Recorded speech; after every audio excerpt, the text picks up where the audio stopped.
All right. What is going on, everybody? Welcome back to another Serious Angler podcast powered by our friends over at X2 Power Batteries. As always, I'm your host, Bailey Egbert, and joined with me is the captain, Mr. Andy Full. What's up, buddy? Oh, just waiting for the wind to die so I can get out on Erie a couple more times before I put the boat away. Yeah. So, Yeah, that kind of ruined our plans this week, eh? yeah, it's Lake Erie has been blowing so hard out of the southwest that Ohio from was it Vermilion Point, I think, to basically Pennsylvania has had a low water warning because all the water is in Buffalo at the moment with 8 to 13 foot waves for the last 5 days. But we have a reprieve coming like Saturday, Sunday, Monday, Tuesday, I believe. Sunday, I'm expecting it to be mud. Monday, I might try to sneak out, or Tuesday. For folks that Yeah. watch, that is what we're dealing with. Those stars are where Andy and I are. Yes. It's blowing. It's been blowing every day for what I feel like since the Canadian Tire Open like 2 weeks ago. But the good news is usually when it blows for 2 weeks in the fall, we get like a week and a half to 2.5 weeks of reprieve before gal season starts. The only thing that stinks is I have a lot of steelhead trips coming up in the next 2 weeks, so my time might be limited to get out So and you're catch some saying I should steal bass. your boat because your boat needs some use. Yeah, I got to drain the ethanol gas out of my boat and get some non-ethanol and some fuel treatment in there, so I got to burn some gas. Oh boy. Yeah, I know so a boat driver that doesn't have time on his hands, but would like to go burn some ethanol. I gotta teach you how to drive this boat, first of all. Dude, I haven't even been in it yet. We haven't been able to I find know. time. Our Dude, schedules have been so insane. I think we've only fished together like what, 2, maybe 3 times this year? Maybe Twice. I think it's twice. Yeah, it's we been a went bad to year for that. that little lake and then we won a derby and we haven't been on the boat since. That was like Hey, we're June. keeping it going. Yeah, we're doing good. We're 1 Two for for 1. We two. might as well call it quits. Right. Yeah, at that rate, just So, kill it. Good yeah, grief. yeah. Well, it What's is up a with you? Friday. Yeah. Uh I'm happy it's Friday. I mean, obviously recording on a Thursday. You have a really cool guest for today's show. Obviously, the folks are either watching or listening on a Friday or potentially listening at a later date. But when this is being posted, it is a Friday. So glad it's Friday. Glad the weekend's here. Sucks that the wind kind of dampened our plans for our buddy Sean from X2, who was going to come fish with us. That was a bummer. But a fun show today. But one thing I want to talk about is actually tomorrow's show. And I know that you're like, wait, so you're saying there's no show on Saturday. The Lure Our new Lab. show, the Lure Lab. We're going to have a show on finesse football jigs. That is the next one. That's going to be pretty cool. We'll drop a link down to Lure Lab if you guys haven't checked that out. Highly encourage you to, especially if you're a gear junkie, you're a tackle nerd like Andy. Lure Lab is right up your alley. So highly encourage you guys to do so, especially if you're driving to the ramp. It's a quick 15, 20-minute episode. It'll be fun for you guys to kind of dive in. We just go in straight finesse football jigs. Like, not even talking straight football jigs yet, but like just the intricacies of finesse football jigs, because there is a difference, and it definitely can help. And our guest today, I'm actually intrigued because I know this is a bite out on the West Coast. I'm kind of curious how he dives into some football jigging. But the one guy I know that does a lot of finesse football jigging out there is my buddy, Mr. Greg Blanchard, who I just posted a video with on my personal channel. Encourage people to go check that out. But Andy, I'm just excited to talk some finesse fishing because we've been talking a lot of power fall fishing lately, and I haven't been able to do any of it. So I'm kind of mad at that because I've been having to finesse fish. So I'm excited to talk some finesse fishing today because I'm mad at the power techniques. And we have a great guest on for that, Mr. Matt Luna from the West Coast. And Andy, I say we just get him in here. Yeah, go ahead. Fire away. All right. Mr. Matt Luna, what is going on, sir? How's it going, guys? I'm doing well. Thanks for having me on the show today. Yeah. Thanks for joining. You are in a much warmer climate right now than we are. Yeah, I would probably normally do this in the garage with my background and everything like that, but it was literally in the mid 90s today, and we still got mosquitoes out there biting us. So that's why I'm in the house. and with the air conditioner on still. I was gonna say that I was jealous, but when you say 90s, I'll take 30s over 90s any day of the week. The 30s scare me. I'm not gonna lie. Like that's Really? like as cold as it gets where I live. My house, Like right literally. now. So I went on a trip with the itMolds guys in Iowa, and they were talking about how it gets like ice over out there where we were fishing and stuff like that. And I think like they're still like fishing, and it's colder than like it gets ever here. Like the coldest I've probably ever been in at home is, I don't know, 28, 29, something like that. Like that's Ever? it. Like it was cold last night if you go outside and there's frost on your car, not snow on the ground, no like icicles dropping from anywhere, like just frost on your windshield that you got to like scrape off in the morning. That's it. That's about as cold as it gets out here. Dang, it isn't. I've just heard like the climate out there is actually relatively. Like, I mean, obviously summers get super hot, but like for the most part, like you don't have like crazy weather. No, not really. I mean, like the craziest things that we get are earthquakes, and like that's pretty crazy. pretty rare.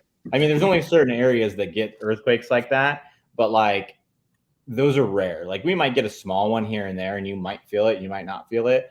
But like in terms of like big ones that like people are afraid of, like I mean, I'm saying this and it could happen tomorrow, but like overall, like I think the biggest one ever happened since I was alive was like when I was a baby. And ever since then, it's been pretty mellow. And weather wise, it gets hot out here, but we don't have tornadoes. Like our thunderstorms and lightning shows are like nothing compared to like the rest of the country. We're begging for rain most of the time out here. Mhm. And like I said, there's no snow. Like snow is not happening where I live. If it happens, it's like a miracle. I think the last time it snowed Like a where I lived freak was probably anomaly. like before I was born. Jeez.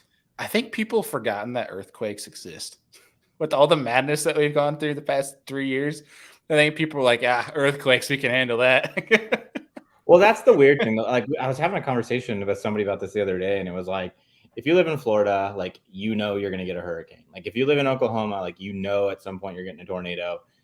In California, like there's a chance of an earthquake, and like there's no warning. Like there's no like weather channel that's like, hey, in 4 days this is going to hit land. Kind of like a tornado. Like it just happens. You know what I mean? Like even with the tornado, like they know that like, hey, we have weather that could possibly create a tornado, but like an earthquake, you're just walking down the sidewalk and all of a sudden it starts shaking and you're like, oh, I guess we had an earthquake. Yeah. Am I drunk or is the ground moving? Right. Or you're like in your house and you see something shaking on the wall and you didn't quite feel it, and then like everyone's like, oh my gosh, there was an earthquake. Yeah. So. Yeah, that's something that's completely different. Well, so we talked to you about offline, like tangents, exhibit A. There's number one for the night. Yeah. Earthquakes. Yeah, earthquakes. I wonder what would happen if you're like on a lake and a good earthquake happened. Like, does the water like start to siege and stuff and do all kinds of weird ripply stuff, or is it just like normal? I bet you wouldn't know that it happened unless it was like a gigantic earthquake. But if it was like your average one, like I bet you wouldn't even know that it happened. Fair enough. You're just getting calls. Did you feel it? Feel what? I'm fishing. Like, I'm on a boat. Pretty much, yeah. Yeah, that's exactly what it would be like. Yeah. I felt the boat drive by me that was a little too close, but that's about it. Yeah, Right. Well, dude, so obviously you're new to the show. It's the first time we're having you on. It's really good to get you on here. But for everyone that's new to the show, what we like to do is throw it back to where it all started for you from a fishing standpoint. Who got you into fishing? Did you grow up on the West Coast? Did you come from somewhere else? Like, give us the whole story on how everything began for you. Yeah, so I grew up in San Diego County my whole life. I don't live in the city of San Diego. I live in the county. And but I live like literally like minutes from the city of San Diego. That's where I've grown up my whole life.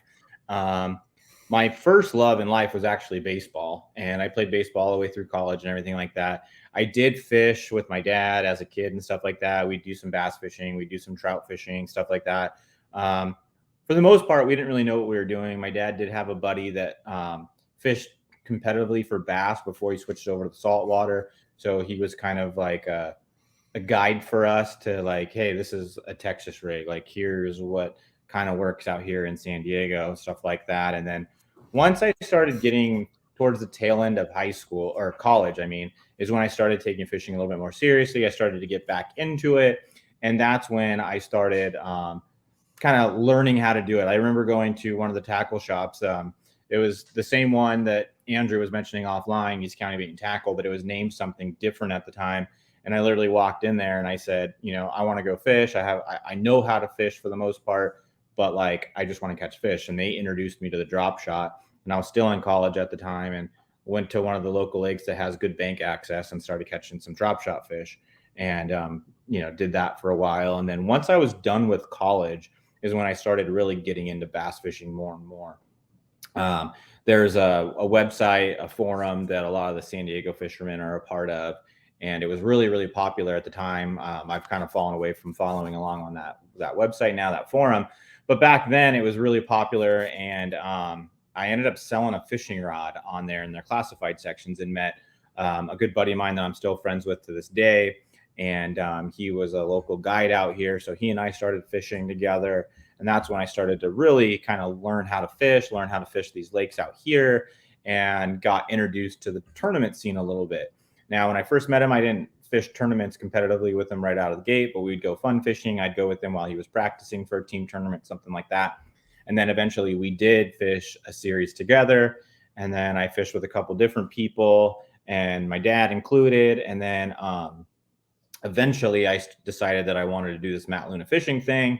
And that's when I started really going hard on the social media side of things, posting content and trying to, develop a brand in order to fish these out of town events and try to make some money fishing and stuff like that. That's kind of the progression of everything. Like before I decided to do Matt Luna fishing, like I didn't post anything on social media. I might have posted a fish catch here and there, like on my regular Facebook page or something like that, but like nothing that, was continual content or YouTube or anything like that.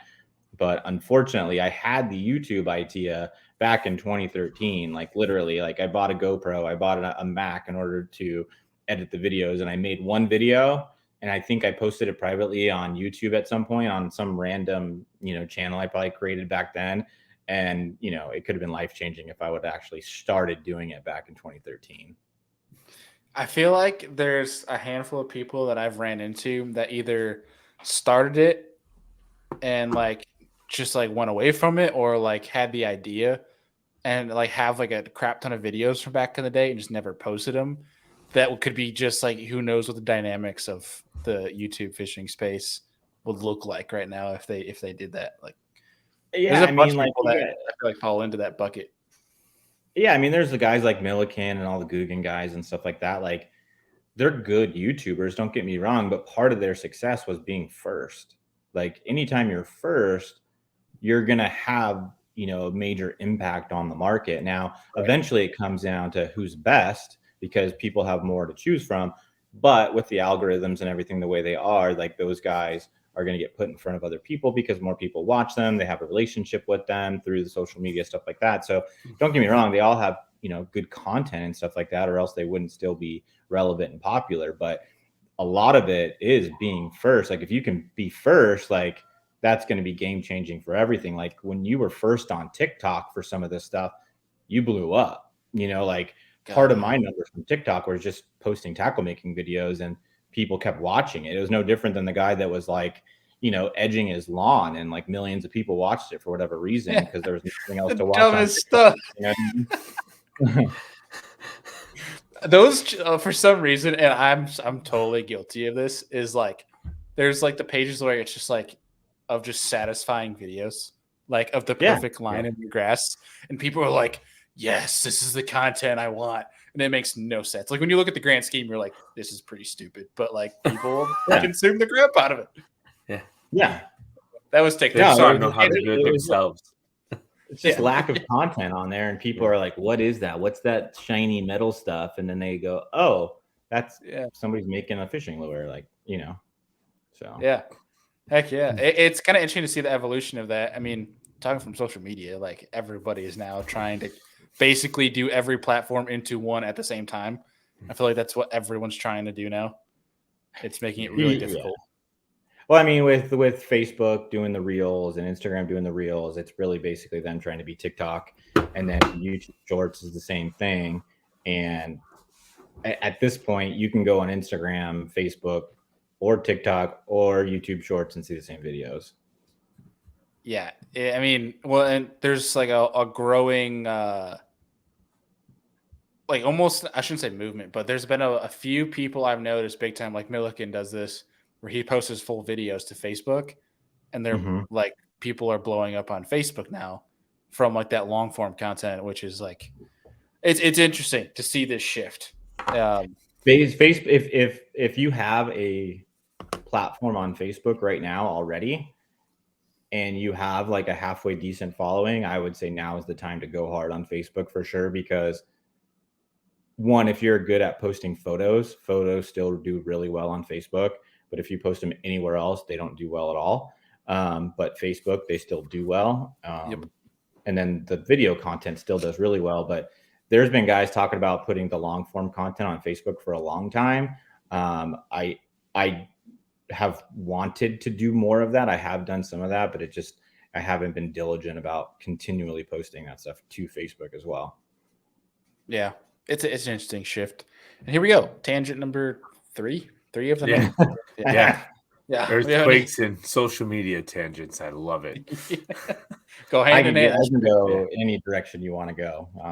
I'm good, but I'm sure the listeners and watchers would much rather listen to fishing talk than social media talk. Yeah, probably. We should probably get back to that. Yeah. That'll be the title: Earthquakes and Finesse Fishing with Matt Luna. Right? Yes. Perfect. Yeah, perfect. So talking about finesse fishing, because we've been following you for a while, and I think that's one thing.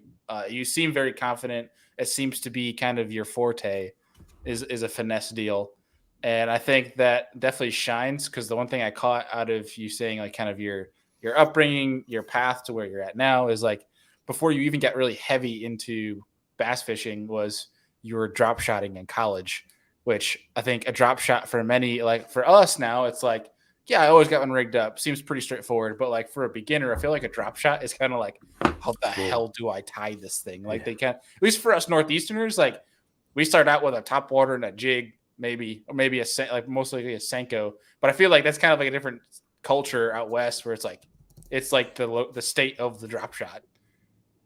Yeah, for me, like if I was going to take a beginner fishing, they're either going to have a Texas rig or a drop shot on. Like those would be the two. The last thing I would put in their hand out here is a jig. Like the jig bite here can be very good and you can catch big fish on it, but it is not a numbers deal for the most part out here. Now, if you go to like Lake Havasu, Lake Mead, some of the desert lakes and stuff like that, like, yeah, you can get a lot of bites on a jig sometimes, but like here locally, it's not the easiest thing to learn. Like I've learned most about fishing a jig from traveling away from San Diego.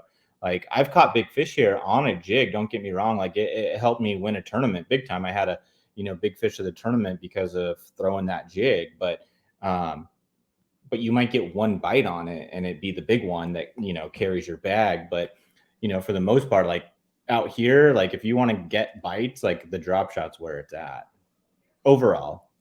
Which is kind of crazy to think about too, because everyone out there is probably drop shotting at this point, and they've seen every single color of robo worm that could be thrown at their face, or glitch by 6 Sense, or any style like straight worm 5, 6, and like 7 inches are like the big ones, 4.5, 6, and 7.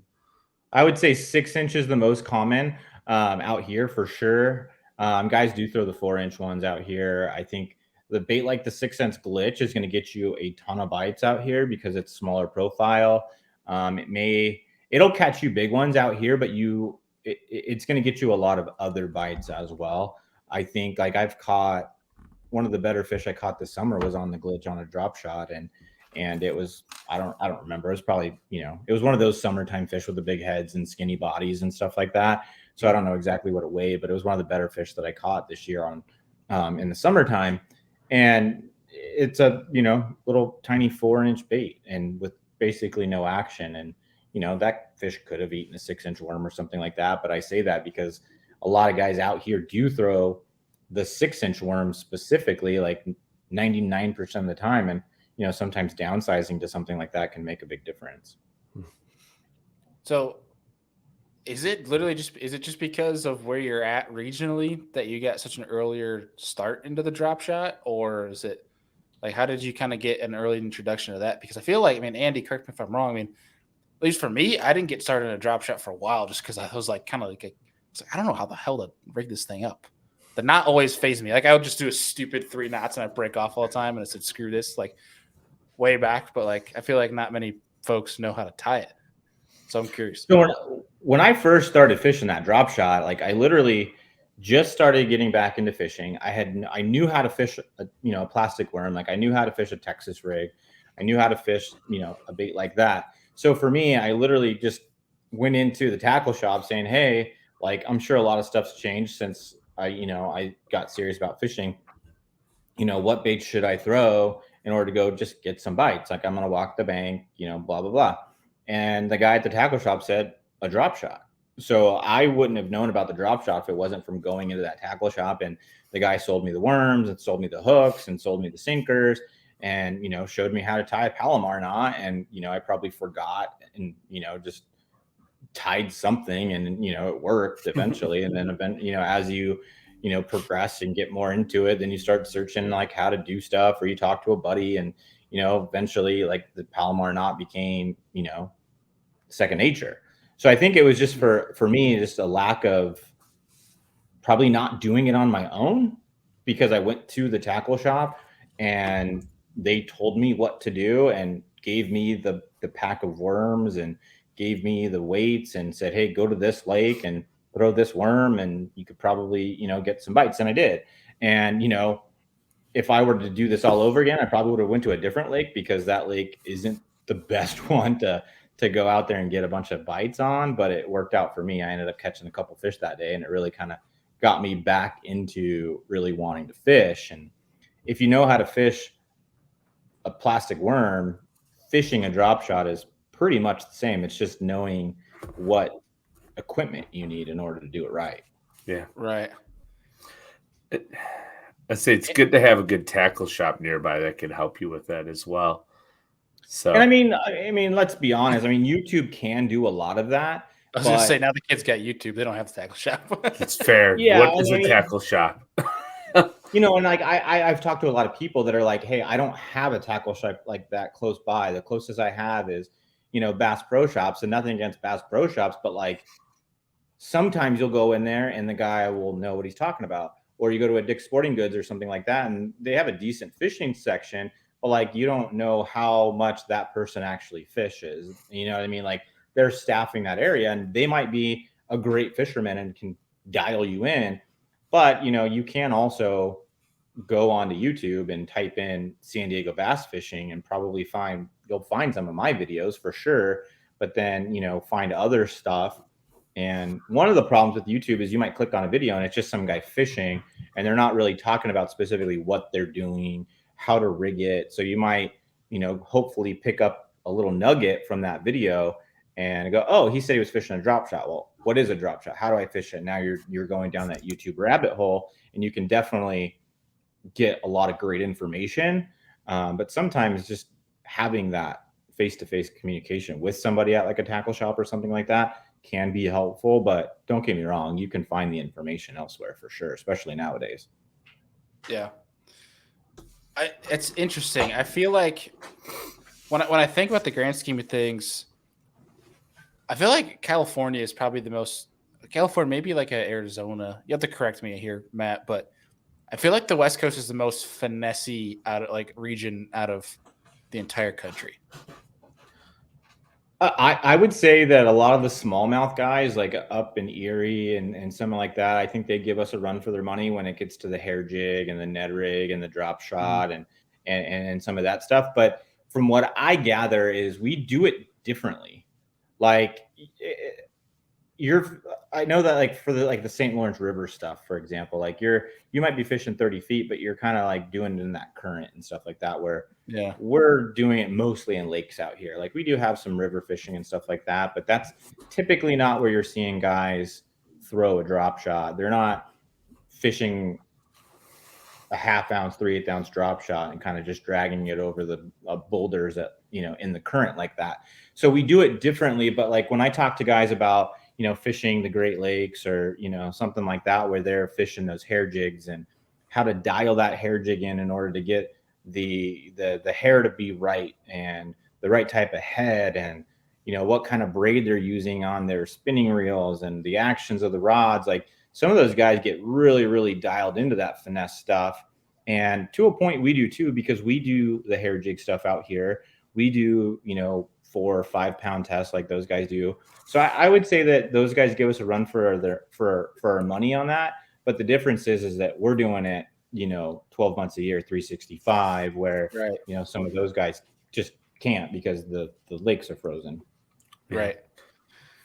I think as a whole, it's just like from that West Coast perception, for me, it's just like always finesse-y. But I'm kind of curious. So like, you definitely seem very confident from a finesse standpoint. But like when you're going to the lake, do you start out with any power techniques, or are you just straight up picking up spinning rod or a finesse? Oh, technique? for sure. It kind of depends on where I'm at. Like if I'm fishing locally, I'll probably have a crankbait, like a deep diving crankbait, like a C25 from 6 Cents or C20, something that's going to go 20, 25 foot, because for the most part, that's where our fish live 75% of the time is deep like that. We have times where they come up shallow, and there's times where you can catch some fish shallow, but a lot of times I'm fishing in that 25 to 35 foot of water. Is that because the water is so clear too? Or do you have like a mix of water clarity around you? I mean, at home and most of the tournament lakes that we fish, the water's pretty clear. Havasu's really clear. The Lake Mojave, where we were just at, is even more clear. Lake Mead's very clear. One of our local lakes, San Vicente, is really clear. But we have deep lakes where I'm from. The water is super low at one of my home lakes, and yet it still can be 150 to 200 feet deep in that lake in certain parts of it, and the water level is probably 100 foot down. So it's just because they're small too. So I think that those fish just, I don't know what it is exactly. I think it's because they're deep. So the lakes are deep. So them being in 25 foot isn't deep where, if you're fishing a river system, like some of the rivers don't even have 25 foot in them. You know what I mean? So like deep there is relative to, 10, 15, something like that. But like you go to a lake like Rayburn, which I've been to, like I caught a 6 pounder out of 40 foot of water, and 90% of fishermen don't even fish 40 foot of water on Rayburn. They're fishing deep offshore stuff, but they're fishing 20, 30, stuff like that. But I found this area that looked like home, and it was 40 foot deep, and I caught a 6 pounder out there. So those fish, they'll live there but you can go and catch a 6 pounder the same day in the grass and the hydrilla at Rayburn too. So it kind of just depends on what you want to do, what you need to do. Yeah. Well, here, I don't know exactly why they're deep, but I have a feeling it's just because the lakes in general are deep. And I think the water clarity can play a factor on that, but I think overall it's more that just the fish are just used to that deep water. Andy, you were gonna say something. Well, I was gonna say, I mean, it goes back to like how you're talking about Rayburn, right? And catching a fish in 40 foot. And all fishing comes down to what your confidence is and being able to find fish and catch them within your confidence zone. And I think that's why Western anglers translate so well to fishing in like the Northeast, because you have that finesse drop shot background. And when you start finding fish, like let's call them main lake points and reservoirs out west, because they're all pretty much reservoirs at this point, right? It kind of translates well to the Great Lakes because a lot of the stuff is underwater points. It's just topographic contour line points, not actual landmass points that form. And you're virtually fishing the same thing. It's just some bodies of water like the St. Lawrence have current as opposed to standstill water. And it's kind of cool how it translated into Rayburn that way for you as well. Yeah, I think that like Rayburn's a beast, and when you go out there and you want to fish offshore, like if you're a new person to Rayburn, fishing offshore is going to be really hard. One, because the lake's so gigantic, and two, because it's not like you're necessarily like idling to find like a rock pile. Like you could idle and find a rock pile or a brush pile with fish on it and stuff like that, but you're more looking for clay and some of that harder stuff that's a little bit harder to identify, because if you have side scan on and stuff like that and you're idling around, finding a rock pile is not that hard. Like it looks like a rock pile when you find it. So what I ended up getting lucky on is I found this big island and it had these giant rocks. And I was like, well, that looks like stuff that I fish at home. So I ended up idling it. Those rocks went out into deep water. I picked up a Carolina rig, started throwing it around like I would at home, and boom, I get one. So that was, a spot that I was hoping that would have, done better for me come tournament time. And I did get some bites there during the tournament, but I didn't get them in the boat. They came off and stuff like that. But, that's fishing, but that's just kind of like what I looked at and said, this makes sense. So I fished it. And, if I look at what we were doing at Lake Mojave, or what the winners were doing at Lake Mojave, is kind of like that structural element more so than the cover element. Like if you're fishing a rock pile, you're fishing that rock cover. If you're fishing an underwater high spot or an underwater hump or a point that goes way out, like you're fishing the structure of the lake at that point. And I think that translates into exactly what you were saying, which is what a lot of those guys do, because you could idle for days on some of our desert lakes and not get a good rock pile. Like you might see some like boulder, like baseball, softball size rock and stuff like that, but you're not seeing that big boulder. So you're really fishing some of those structural elements that those fish are kind of sitting on out there. And that's where some of that forward facing sonar and the pressure of a big tournament like that is where, that finesse fishing really comes into play. And I think that's a lot of why finesse fishing becomes so big out here, is just because of the sheer pressure. Because like, especially at my home lakes, our lakes are small, and, there's a fair amount of people that go out there and fish every weekend, and, those fish just see bait after bait after bait. And I think it just, you end up having to fish a drop shot or something like that in order to get those bites or to fill out your limit. Maybe you catch a big one on a crankbait or a swim bait or something like that, but to fill out your limit, then you got to do some of that finesse stuff. Makes sense. What are like the first telltale signs for you to put the the fast moving, like what's the first telltale signs to bring out your finesse baits or finesse application? Like what are the first things you're looking for? So for me, if I'm practicing for an event, like it's going to take me a lot longer to do that, because I don't know necessarily where those active fish are on the lake. And when I'm going to a tournament, I'm fishing a much bigger body of water generally. So I'm going to give that stuff a really good go to try to see if I can find a reaction bait bite or a crankbait bite or something like that. But if I'm at home, I'll probably pull up on a couple rock piles that are deep where I think the fish should be. And I'll fish that thing on a couple different rock piles, throw a crankbait down there, throw a Carolina rig out there, work it kind of fast, maybe work a jig down there real fast.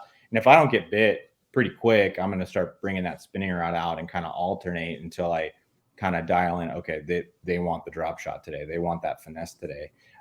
Sometimes a shaky head can be a good player, especially in the summertime out here. I'm sure you can catch them all year long on it, but I've had the most success out here with the shaky head in the summertime, more so than any other time. So now there's a bait that doesn't really translate that well to the Northeast, I feel, is a shaky head. I think it does. I think just no one throws it. Fair. That is a fair point. I don't fish a shaky head. I don't fish a shaky head that much. Like most of the time, I won't have a shaky head tied up unless it's summertime for me out here. That's probably on a downside for me. Like I probably should tie it up more.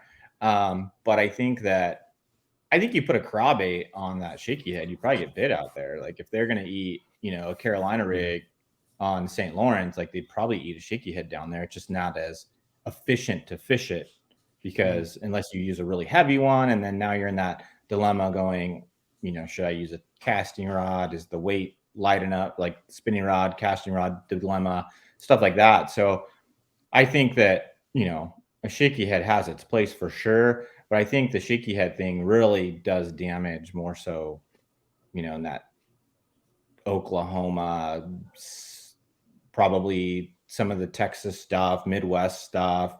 I think Ledges. that's really where it does its damage and gets a lot of its popularity. But I'm sure a fish, if there's largemouth around, they'll eat a shaky head. Like, I haven't particularly had the most success around smallmouth with it.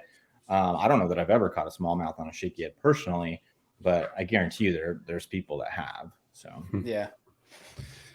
So one thing I picked up that I think was important out of that was in a tournament practice, you're not quick to pick up a spinning rod or pick up a finesse application. I think that's important to talk about because I completely agree there. Where it's like if it's a brand new body of water to me that I don't have any experience on, I'm typically I'm not really going to try to pick up.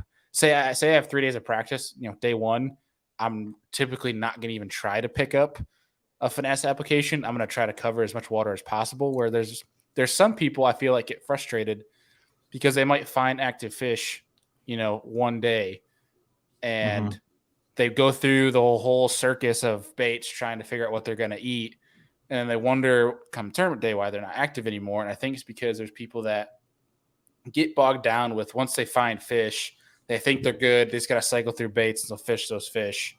Whereas if you cover water during your practice time versus trying to cycle through 100 different baits, you just take 1 to 3 things. And if you cover water, you're going to be able to always pick up a finesse rod, like whether it's a drop shot or a shaky head or a small swim bait, something or the other, and be able to use that in a tournament. I think people need to have the finesse applications are there for us to have confidence that they're always going to get bit. So I feel like tournament practice is a great conversation about, like, pick up that power stuff. You always know that you're going to be able to get bit on light line finesse applications, and that's the time to go find the active fish, the feeding fish, and those bigger caliber fish that'll potentially win tournaments. Would you agree? yeah, I think generally speaking, when guys are winning tournaments, they're not winning the tournament generally on that finesse presentation. They're generally going to win it on some sort of a reaction bait. Now, I would say that, flipping, punching, stuff like that for out here, that's definitely not a finesse deal, but it is slow. I mean, punching and flipping can be a slower presentation, but I definitely don't consider that to be a finesse tactic at all. But I think that the reason you want to stick with those reaction baits for practice is basically because of what you said about covering water. Now, if you're practicing for a big event and you fish that lake all the time, then you're going to be quicker to probably pick that stuff up because I know there's fish here. They're not eating a chatterbait today. They're not eating a crankbait today. So I need to pick up that finesse bait. But if you don't know that lake and you're just fishing these points with the drop shot slow, like you fish a drop shot, you're just not going to cover enough water because you may not find the active area of the lake, because some lakes are big enough that if you're on the southern part, they're not eating today. You go to the northern part, it's wide open. Like, it just depends. And if you're not putting that time in trying to cover a lot of water, you're probably going to miss out. And then there's other times where the lake just sucks the time that you're there, and that's when those finesse techniques have to come out. Now, if you have 3 days of practice, I would say that if you're practicing, you should probably have maybe a spinning rod or 2 on the deck just to kind of test it here and there. Like, hey, I just found this awesome looking spot and I didn't get bit on these baits. Like, let me throw this out there just to see. Like, if I get bit on that, okay, keep that in the back of your mind, waypoint that spot and realize where you got bit, and then keep running some of that other stuff. And then when you get on to another spot that seems similar, man, I think I should have got bit there, throw that drop shot back out there. Okay, I just got bit again, doing that same thing. Maybe the bite's just tough and I got to just finesse these fish. And don't get me wrong, there's always somebody that finds a reaction bite or is able to figure out how to get 5 swim bait fish to go where you may not have found that, and you have to grind it out with that, Ned rig, that drop shot, whatever, that wacky rig, something like that, in order to get those bites. It just, you have to go with what you find. And when you're fishing the reaction baits and trying to cover a lot of water, you see more of the lake that you're not familiar with. And I think that's a positive in most situations. Oh yeah, and with the current trend of like forward-facing sonar, and you see the fish, and when you get good enough with it, you can tell those bass, and they're not eating anything else. You're like, I should probably throw this drop shot and see if they're going to eat this thing. Like it's good, like you mentioned, to have 1 or 2 rods available throughout those practice days just to see if, hey, is my fail safe? Am I going to be okay to rely on this thing? Whereas you might try to, find that swim bait bite that can get you that 1 or 2 giants. Yeah, and I learned this in a recent tournament Lake Havasu. And one of the things that I like to do is fish a ball head swim bait. And Oh man. And on a spinning rod, like ball head swim bait on a spinning rod, 8-pound test, 6-pound test, something like that.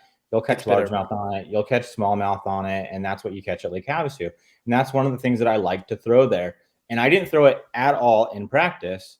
And then come to find out, I'm trying to catch some fish come tournament day and none of my stuff's working. And I finally picked that thing up and I don't know the retrieve that they want because I didn't throw it at all in practice. 2, I don't necessarily know what color I'd prefer to have. Sometimes chartreusing the tails makes a big difference. Sometimes it doesn't. Sometimes going with the chartreuse color swim bait makes a difference. So like I didn't have any of that information. So now I'm going back to scratch.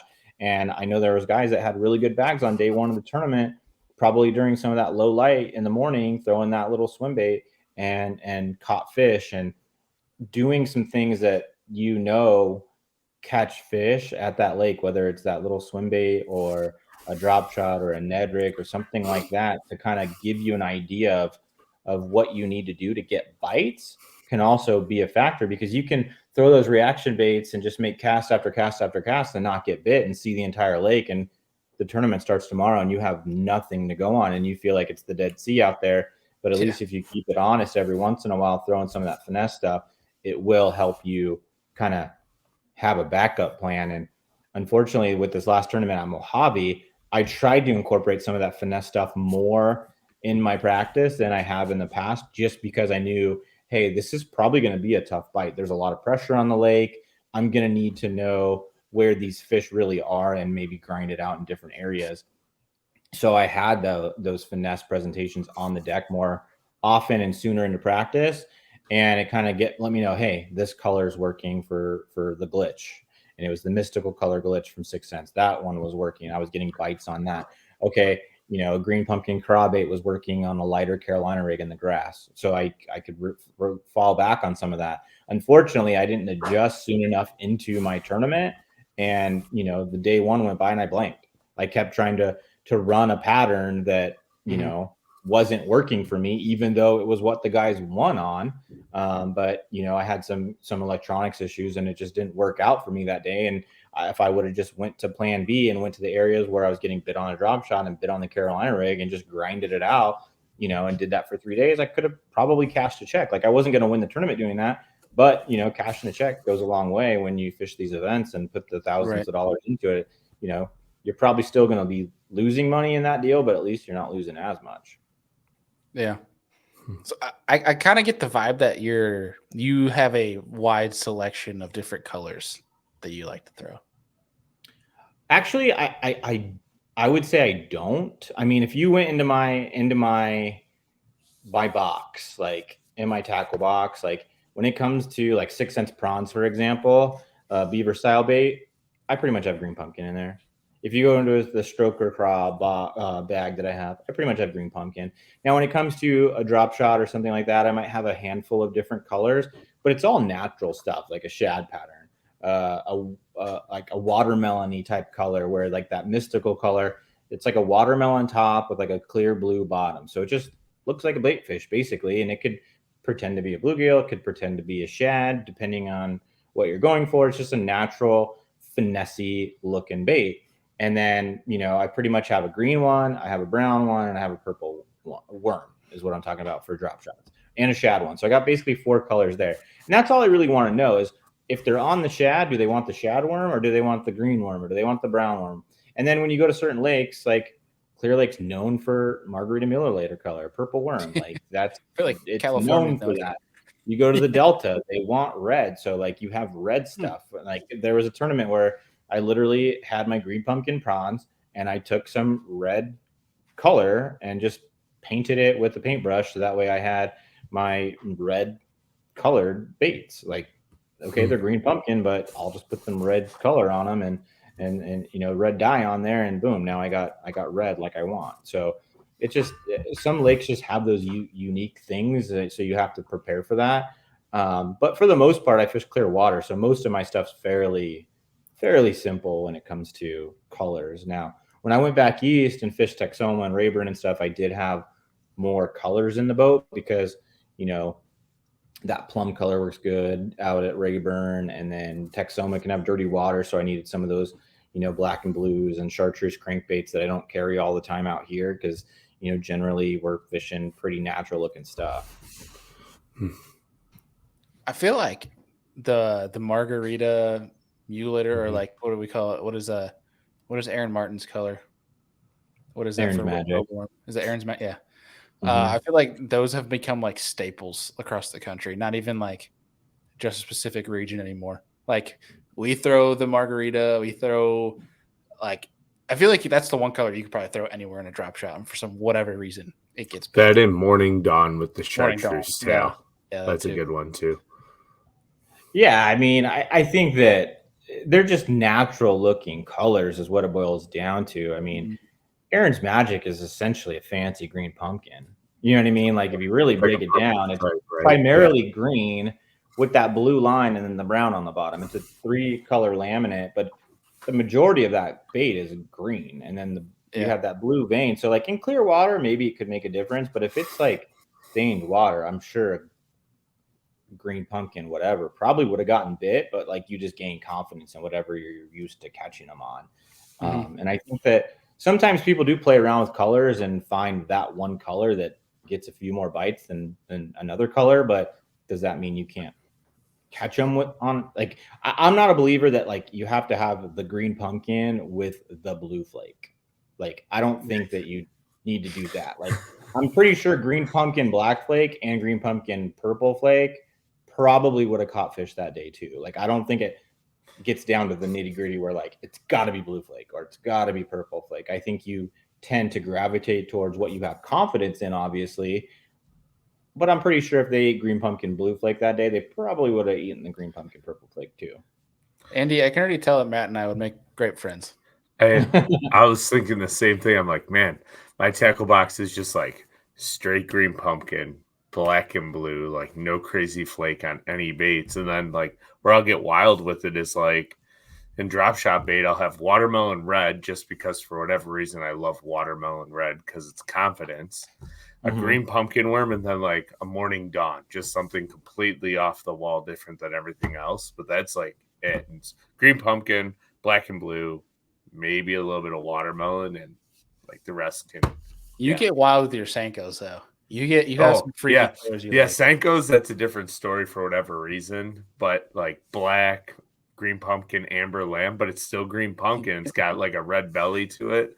And then like what's the other one that I like? Moon dust, I think, is the color of a Senko I like, which is really weird. Yeah. And Andy went through this phase where like this like they'll only eat this color, and then we go and fish green pumpkin. Like no, they just eat. They're just stupid northern fish. They're gonna eat whatever. Like the Senko bites on, dude. Like that's why they're. When the Senko bite is on, it's on. But I don't know, whatever. Yeah. It's just funny how there's just guys that get so nitty gritty with everything, and then we have like guys like us that are all like, "Yeah, dude, I'm not spending money on a color that is going to catch the same amount of fish if I throw the other color." Yeah. Which love about this.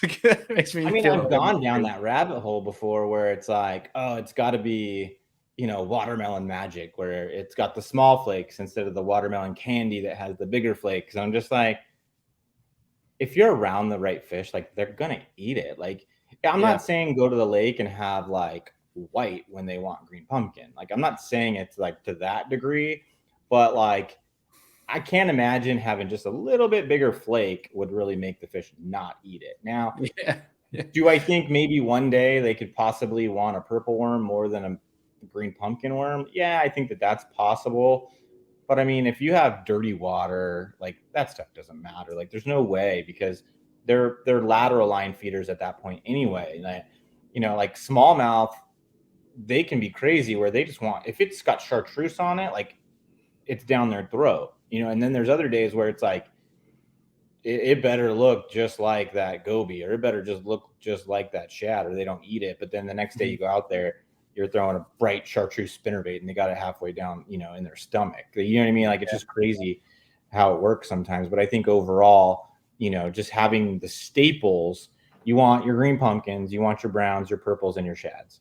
If you have something along those lines, you're pretty much going to be covered in all those situations. And for a majority of your lakes, and then doing that extra little bit of research to figure out, is there a specific color that works well at the lake that I'm going to? Like, if you don't have, a purple worm in your box and you're going to Clear Lake, like, you probably didn't do your research very well. If you don't go to the Delta and have some red stuff in your box, like, you probably didn't do the research very well, which that's me the first time I ever went there. I had no idea that red was a thing. Speaking of the very much Delta, probably like 8 or 9 years ago, I watched like a college event, like just like a YouTube video, or it was on TV. And this guy was catching them on an all red spinnerbait with a painted red, like powder coated blades, just red on red. And then like on they a what? started A popping. spinnerbait? Yeah, it was an all red spinnerbait with red blades. I'm like, that is the funkiest thing I've ever seen in my life. And then like a week later, like every major tackle shop online had them in stock and they were all sold out. And then you never saw them again. Like, it was the wild. What's funny is I made red spinnerbaits for a tournament up there one time. I painted the blades red, had dialed in this red skirt, and I can't remember if I caught fish on that one. And I also made like a really like natural looking bluegill color spinnerbait too. And I can't remember if I caught fish on both of them or not. But like, I made those spinnerbaits, and could it have mattered? I don't know, but I probably ended up throwing a chatterbait in the grass anyway. You know what I mean? So it's like you, I don't know. It just kind of depends. Like, I think that there's times where they want that vibration, I think, is the most important factor. But I know that, those fish like red up there. So I think that having red stuff does make a difference up there. I think the more and more people that fish red there, I think that it'll slowly start to fade out to where more natural stuff starts taking over. But if the crawdads and stuff stay super red, like, they're still going to eat red. You know what I mean? Like, I think that's where it comes from, is those crawdads just end up being red there. Like, I haven't seen them personally, but that's got to be what it is. Like, they can't just be like, oh, like the red shirt you have on right now, like, makes me mad, I'm going to eat it. Like, I can't imagine that it's like a reactive thing like that. There's got to be a reason why they go towards that red. Yeah. First off, I apologize if you can hear a honking. Someone set off their car alarm, and it's been going on for the past minute and a half. Yeah, I heard the car alarm and I heard the cat meow while it was here. I can't stay here in peace with the damn cat as he walks in the room. Like, what's she talking about, Willis? He's like, I heard cat. I must investigate. If I close the door, he scratches at the door. So back to what we were talking about. The fun part about working with our friends over at itMolds is that if you have a color in mind that you can't find out there, the nice part is you can go make it yourself. Whether it's a spinnerbait, whether it's a jig, whatever, plastics, the whole 9 yards. And that's one thing I've been a big fan of your content, Matt, is because you get pretty wild with your stuff, or like pretty unique. Or I'll pick up little tidbits and kind of see which way, and kind of starts getting the brain rolling here of different things that you can do. But kind of talk a little bit to how you've kind of found a pretty good system of, one, making your own stuff for one, but then two, also being able to have itMolds be as a means to explore your creativity from a tackle standpoint. So it kind of just happened naturally, to be honest with you. Like, when I started messing with itMolds was way before I did any of the social media content or anything like that. I got a jig mold, I got a drop shot mold, and just thought it was going to be a good way to save money, which is why I think a lot of people get into tackle making in the beginning. Can it save you money? I think it can over the long term, but there's going to be an initial investment for sure that goes into it. But I think that now, I think when it comes to my jigs, especially my spinner baits, my buzz baits, I think that's where the tackle making thing has really benefited me.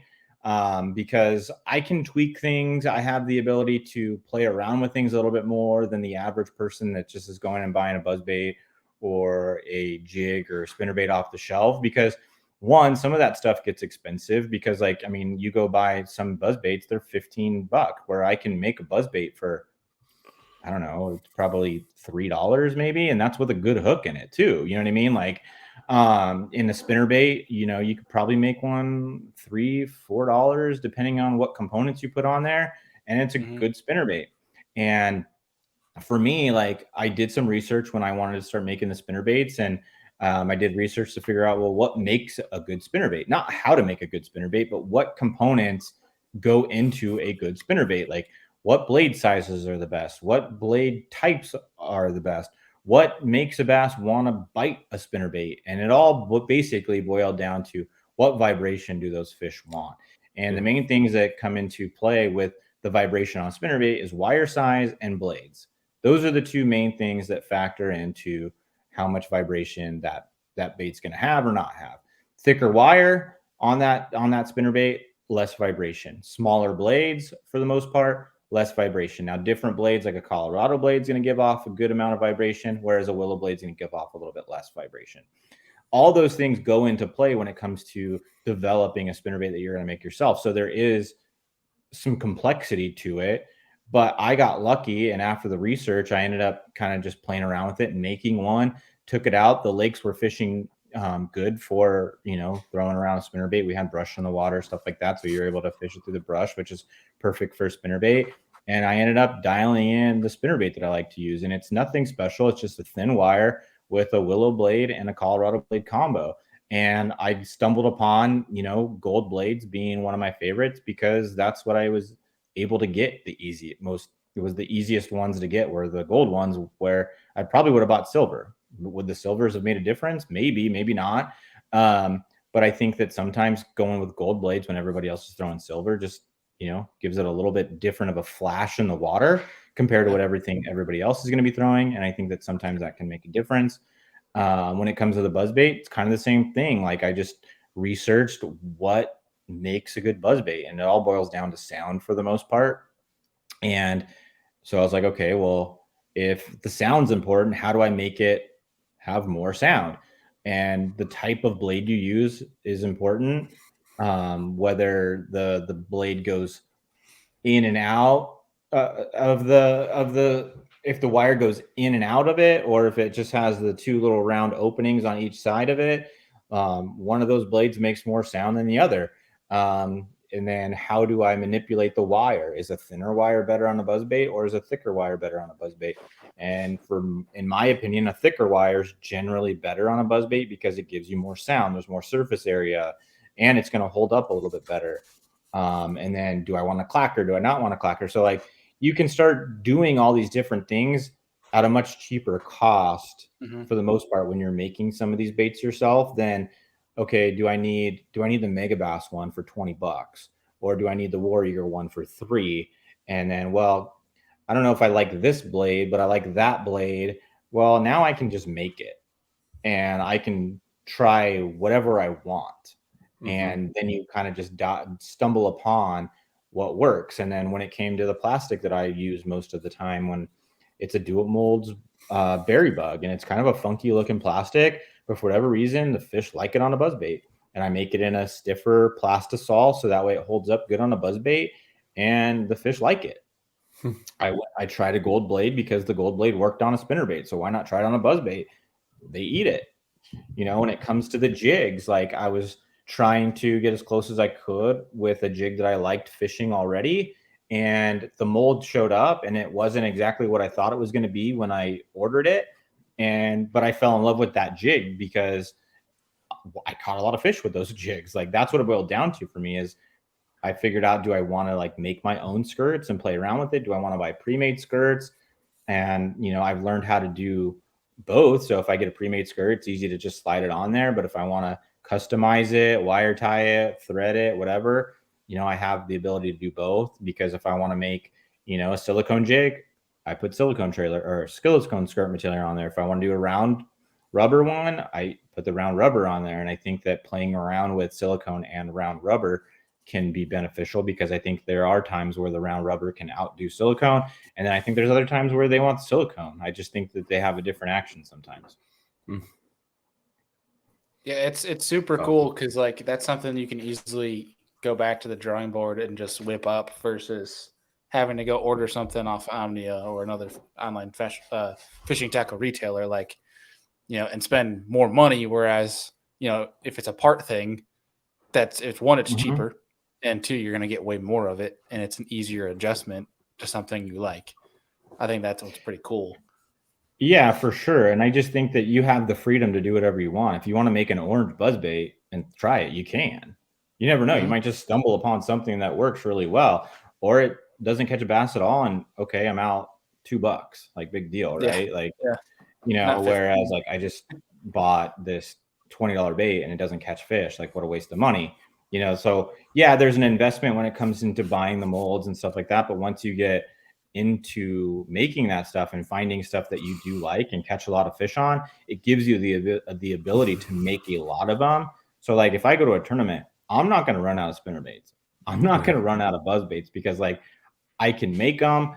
I can have just the wires with the heads already poured, and I can just put everything together in the boat, and it takes me no time at all. Like if I want to play around with blade colors on a buzz bait, I can. I'll just leave the blades off the buzz bait, and I'll put them on the water, and I just have the blades and the rivet in the boat. I like a bead on the front of mine for whatever reason too. I feel like a bead in front of the blade does something. I can't tell you exactly what it does, but it's confidence for me, and I think that matters. Sometimes it may not do anything, but if it's more, I have more confidence in it, I'm going to be more in tune with it while I'm fishing it. I'm probably going to be more apt to trying to make that cast a little bit better, because I feel like this bait that's in my hand right now has the best chance to get bit. Yeah, makes sense. You created your own confidence.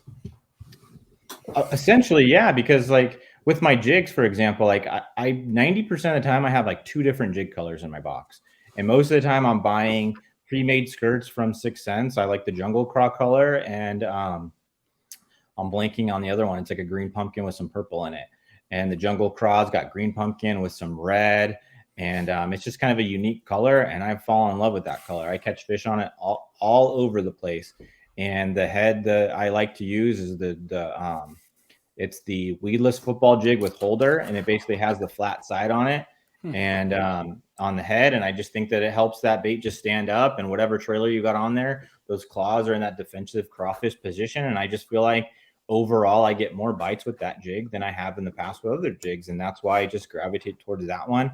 I can put a smaller hook in there if I want to have a smaller hook or a smaller profile jig. Like if I'm fishing around smallmouth, I can downsize and make that jig a little bit smaller. If I want a big profile jig, I can put a bigger hook in there and, put a bigger trailer on there. So you can just manipulate things for whatever species or whatever lakes you're going to. Yeah. Heck yeah. And I probably throw a smaller jig than most people throw. Like my jigs, 90% of the time, 3/8 and 1/2 ounce, have a 3/0 hook in there. And I cut that skirt down, I cut the trailers down, and I feel like Finesse football jig. Yeah.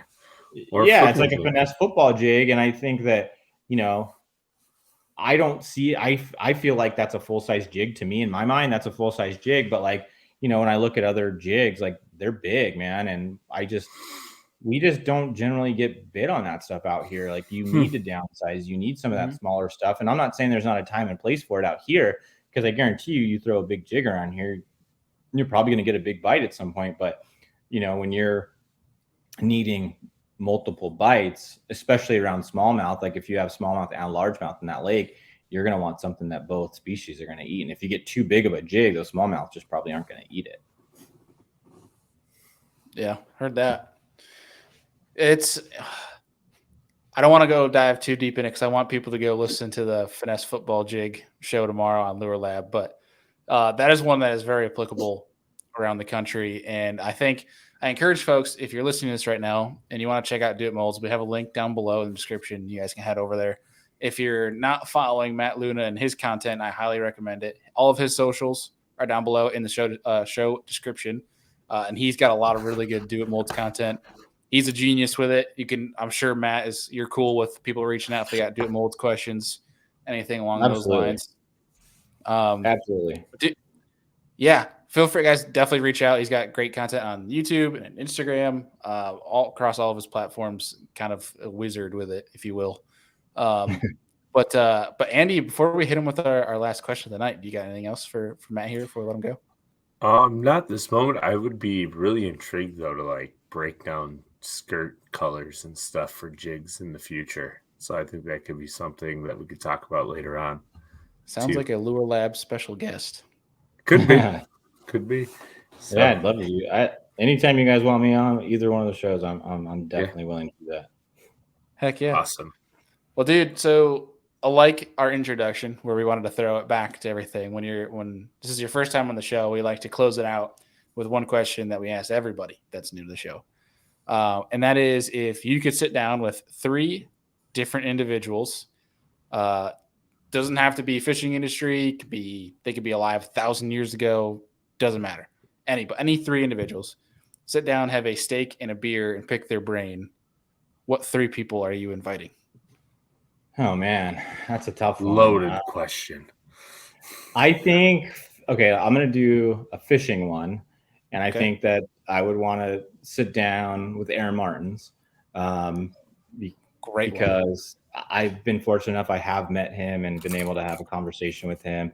Met him at Lake Mead for the U.S. Open one time, and he was staying at the same place as us, and we just got to chit chat with him. It was a super cool experience. But I would love to pick his brain when it comes to fishing, being a West Coast guy, going back east, fishing, all that kind of stuff. The business side of it, all of that kind of stuff. I would love to pick his brain on that part of it.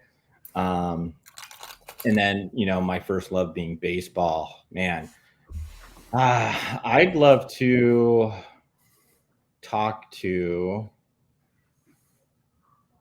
I think I'd like to sit down with Tony Gwynn and talk hitting. Ooh, that'd be a fun one. I think that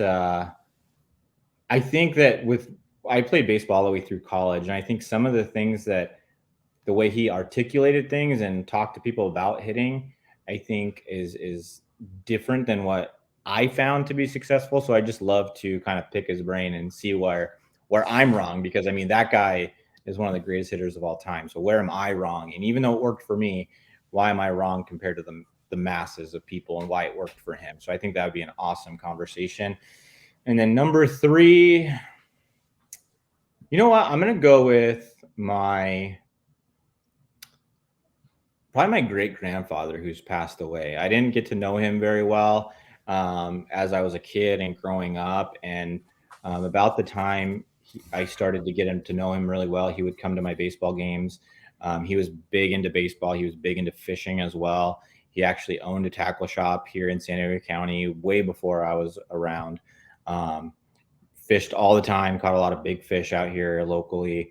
But I just didn't get to have a lot of those conversations with him that I would have had now. One regarding baseball, he knew the Boones very well, like Aaron Boone, Brett Boone, the father, the grandfather. He knew them really well. And then just to pick his brain about fishing and just all of it. And I think that it'd be a pretty cool relationship if I were able to have that now, because he's been passed away for a while now. I think that would be pretty cool. Yeah. Heck yeah, that's pretty awesome, dude. That's be a good 3. Yeah. Heck yeah. Well, dude, thank you so much for joining us tonight and getting on here and sharing some knowledge on finesse fishing and dropping a pretty dang cool 3 for a trio to cap off the episode here. But for real, thank you for joining us. It's been awesome. Obviously, we want to get you back on the show. And yeah, man, we'll be talking to you. So take care. And good luck the rest of the fall. Yeah. Yeah, I appreciate it. Stay cool out there. Yeah, hopefully you guys don't get iced in too soon. I'll be fishing when you're walking on the ice, drilling holes in there. But hopefully you guys can get on the water for a while. So we had a late winter last year where I think my last day fishing was New Year's Eve. So I'm hoping it's the same case. Hopefully granted, it's Great Lakes. We'll have inland lakes that'll freeze over prior, but hoping that could be the case. If not, we'll just retreat south somewhere. We'll find some place to go, because we're not in water. Yeah, we're not Find hard open water. Yeah, for sure. Well, dude, we appreciate it, and we'll be talking to you soon. All right, guys. Thank you. Bye. All right, Have a see you, good night, Matt. Matt. Dude, this is like another episode. I feel like we've talked about it a bunch, but like the rabbit hole of colors is so enticing sometimes, but then I'm so grateful in other cases where I'm like, I'm glad that I'm simple, because the way my brain works, I don't think I could handle going down this rabbit hole like Matt was talking about, like this green pumpkin black flake versus green pumpkin purple flake. You You know know what I what? mean? Like it's The greatest company ever, and not from a color standpoint, naming, like Reaction Innovations, right? Came out with all these crazy names for their baits. And honestly, I think it was just to get people to buy them. the Because sweet beaver was like, yeah, the sweet beaver, but like think about like some of the names of the baits like that they oh, I named know them. what you mean. I'm just saying, but they Yeah. actually made some good stuff though. Oh, absolutely. They're great baits, but like there's so many colors that you don't need, but they have such a catchy name. You're like, I'm gonna buy that color just because of the name on it. And I find that hilarious. You're just totally confessing to the world right now the kind of man you are. Yeah. Of course. But again, for folks that if you guys were interested at all in the Do It Molds discussion, we do have that link down below if you guys want to get yourself hooked up, as well as I encourage you to go over to Matt's social media that we've linked below on both YouTube and MP3. Go give him a follow. You will not regret it. He puts out some banger content. Thank you again to Matt for joining us tonight. And next Tuesday, it's going to be interesting. I'm flying to New Orleans. So I'm going to try to get to the hotel in time to record our show. But I don't know if we have a guest lined up just yet. But if we do, obviously you guys will find out over social media. But Andy, anything on the hopper for you before we tune out tonight? I have lots of steelhead trips coming up. So if you follow me on social media and you see a lot of silver chrome things, it's just because that's what's going on right now. The steelhead run here is just silly. Absolutely silly. And Lake Erie's had 14-foot waves on it every day, it seems. So, or it's been raining and I don't feel like getting the boat out because my boat sits outside and it'll take a month to dry out. And with temps getting down to freezing, it gets a little sketchy. So don't want stuff freezing on the inside. Go park it in Jeff's garage for a day. It'll warm up. Yeah, I probably should. He probably love me, honestly, but yeah. Oh, Jeff.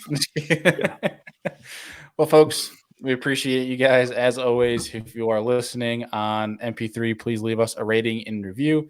And if you are watching on YouTube, please, as always, like and subscribe. And we'll see you guys next week.